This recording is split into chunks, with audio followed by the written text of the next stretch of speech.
संशयः कर्मणा मनसा वाचा तस्मात् सर्वप्रसेव्यते. Shall I share the slide, or will you share the slide now?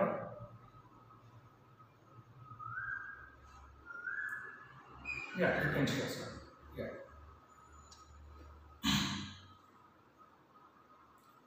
So good evening, friends. My initial prayer was from Shiva Samhita about the Guru. Okay. So with the remembrance of my Guru, let me start with my topic, that is primary defense of a yogi for pathogens. So here, yogi does not mean that he stays in Himalayas, or he leave everything and he goes in Himalayas. It is not like that. Okay. It is for the common man, how you can primarily defend yourself about the against the pathogens. Currently you are facing the COVID related thing, so that also it will be helpful. So next slide, sir.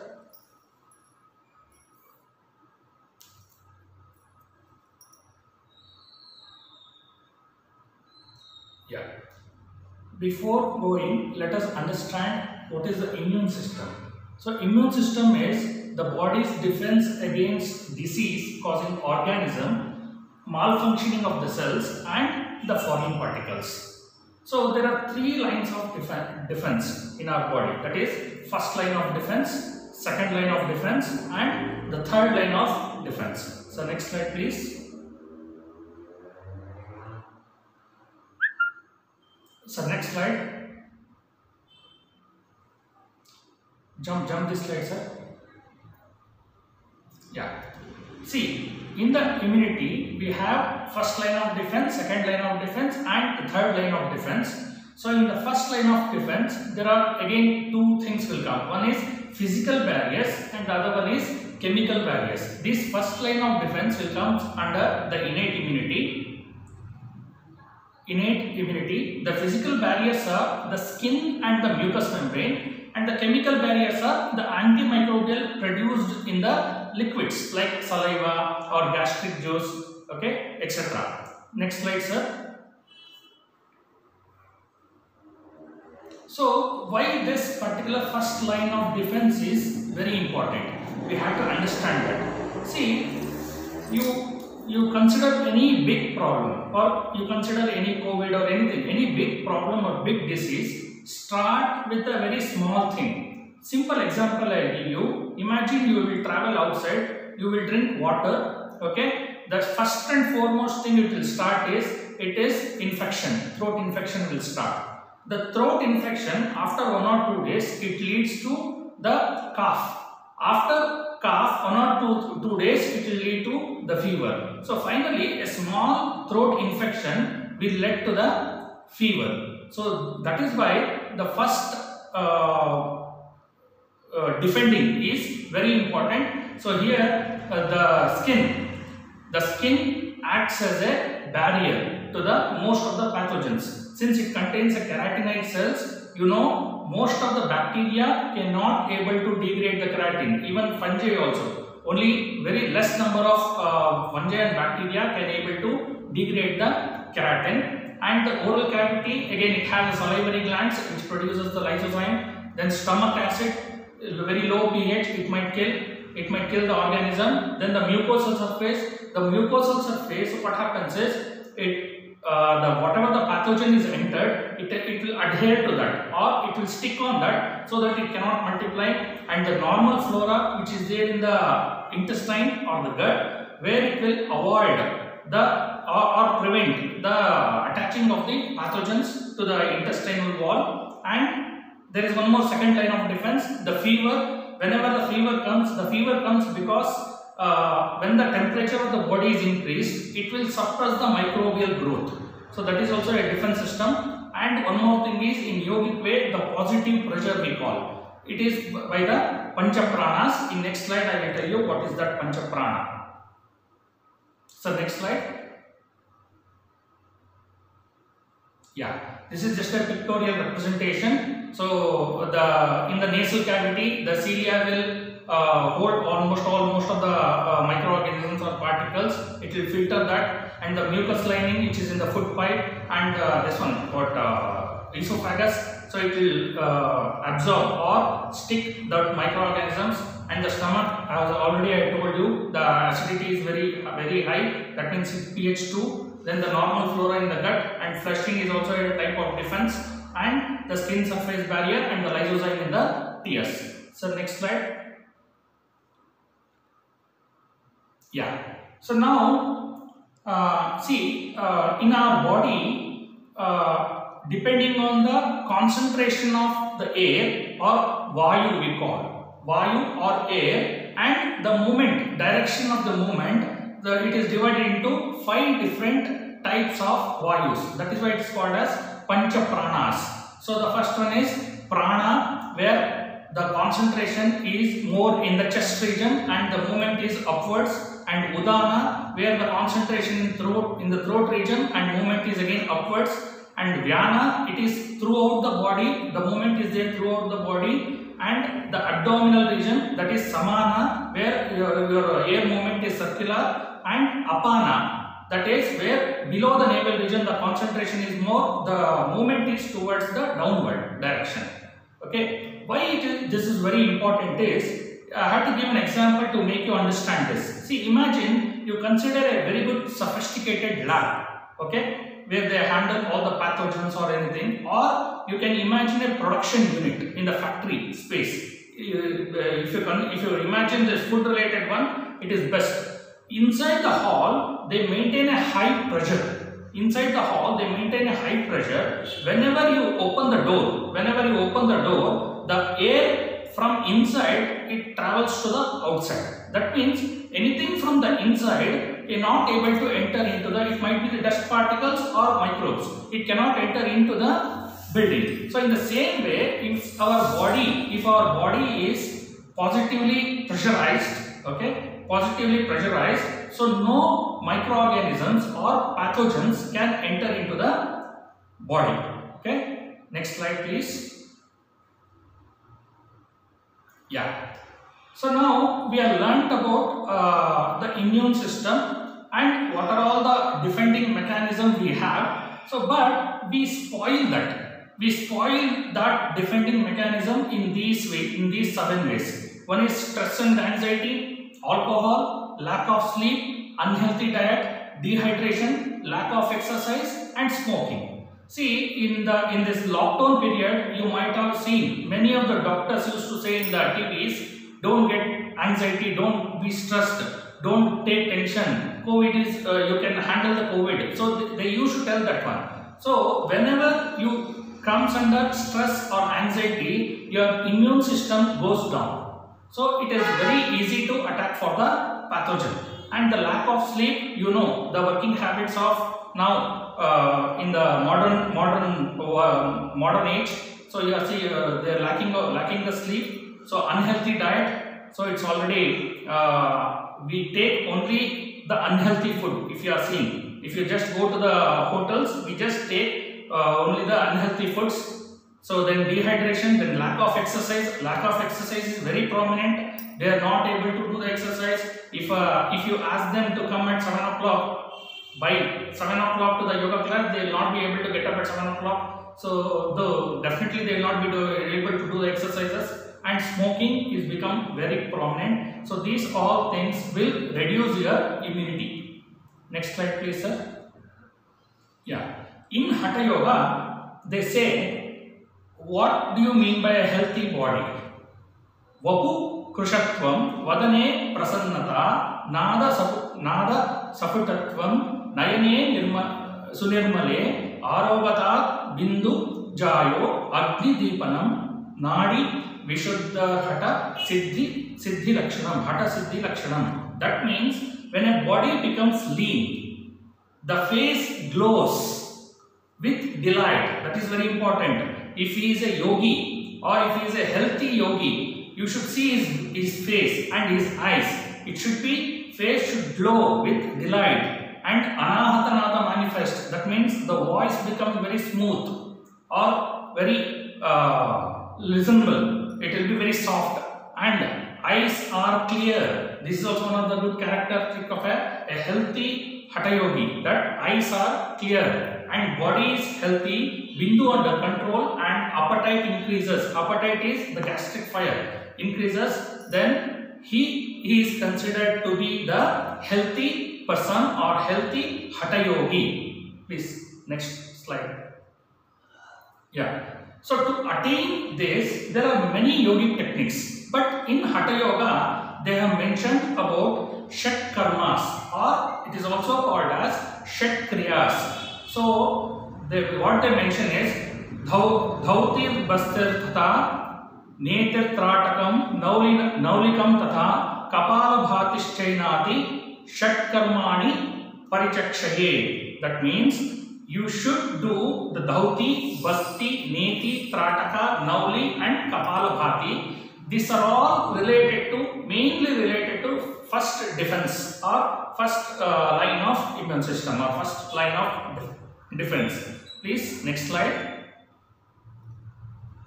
Yeah. So let us understand one by one what all this. So Trataka is, we call it as effortless gazing. There are two types of Trataka. One is Jyoti Trataka and other one is Jatru Trataka. So the image what you are seeing is, it is a Jyoti Trataka. So it is just effortless gazing on the lamp or the light, or we call it as Jyoti. Can you go to the next slide? So benefits of this is, see, there are many benefits in all these Shat Karmas. I will be concentrating in the first line of defense. So what happens in the Trataka? The toxins are removed in the form of tears. So when you do that, you will get a lot of tears. So the toxins are removed in the form of tears. Then it strengthens the muscles surrounding the eyes and helps to get rid of the mild eye problems like short-sightedness. And it also increases the concentration and improves the mental and nervous stability. Can I go to the next slide? Yeah. Next one is Kapala Bhati, where it's a forceful exhalation and passive inhalation through the nostril. It can be done with the one nostril and both the nostril also. So forceful exhalation and passive inhalation. So next slide. So the benefits of this is, so it cleanses the nasal tract. So in the pictorial representation, we are seeing that. That means the cilia will hold all the bacteria or the whatever the things entering from outside. So it cleanses the nasal tract. According to Hatha Yoga Pradipika, they claim that Kapala Bhati removes all impurities of the body, and the Kapala Bhati is the best practice available to oxygenate the blood. Next slide, sir. Yeah. Next one is Neti. Neti. That means here we are cleaning our nostrils or nasal passages.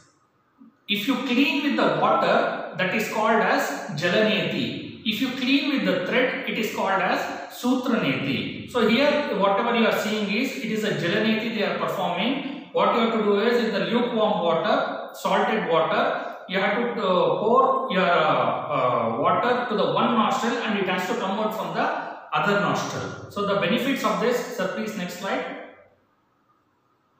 So this is one more picture which they are doing with the Sutraneti. That means there is a rubber catheter will come, catheter made up of rubber. So they insert through the nostril and they take it out from the mouth and they clean the nasal surface or the nasal cavity.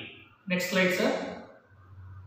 So the benefits of this is, it maintains the nasal hygiene by removing the dirt and bacteria trapped along with the mucus in the nostril. So it definitely, if that is happening, definitely it will avoid allergies and some asthmas, and also it can elevate upper respiratory complaints, sore throat, tonsils and dry coughs.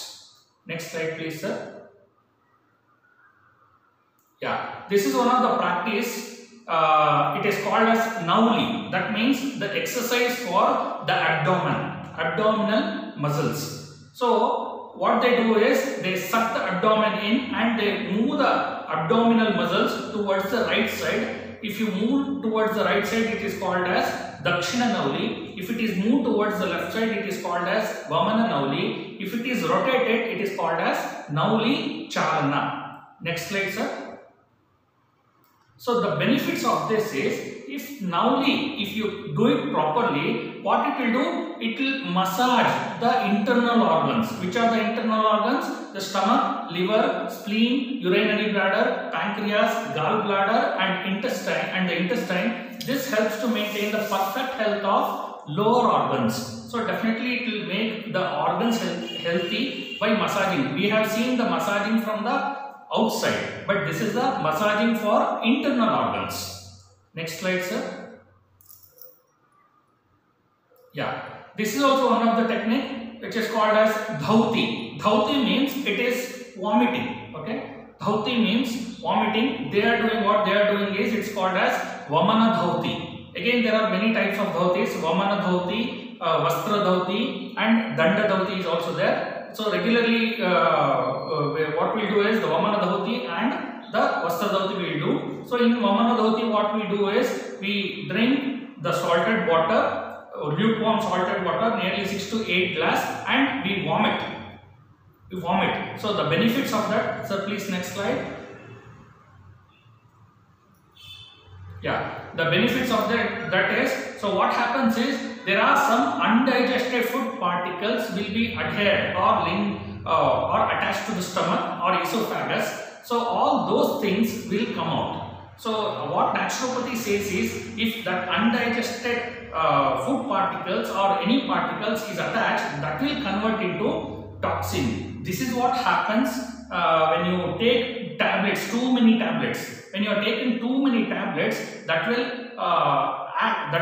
stick onto the esophagus or the stomach, and it will create it will act as a toxin in the future. And also it can relieve, it can elevate sore throat and coughs. Next slide, sir. So this is the Vastra Dhauti, what I have shown. So in Vastra Dhauti, what we will do is, we take a cloth which is of 3-inch width and around 2-meter length. Okay, so then again rinse it with the lukewarm salt water, and you have to engulf, so it will enter into the food pipe. We will see the benefit of that. Please, sir, next slide.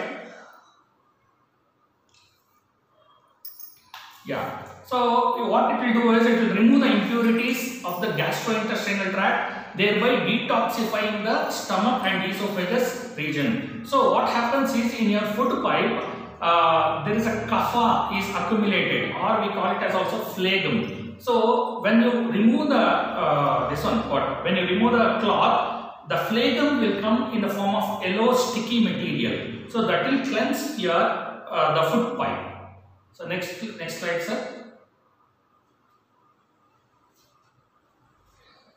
Yeah, this is one of the last one, the 6th kriya, that is Bhasti, or we call it as yogic enema, where we insert a rubber pipe to the anus, and we inject the water, again the lukewarm water, which is a salted water. It can be the isotonic solution. So it is injected, so when it goes to the rectum as well as small intestine and large intestine. Next slide, sir.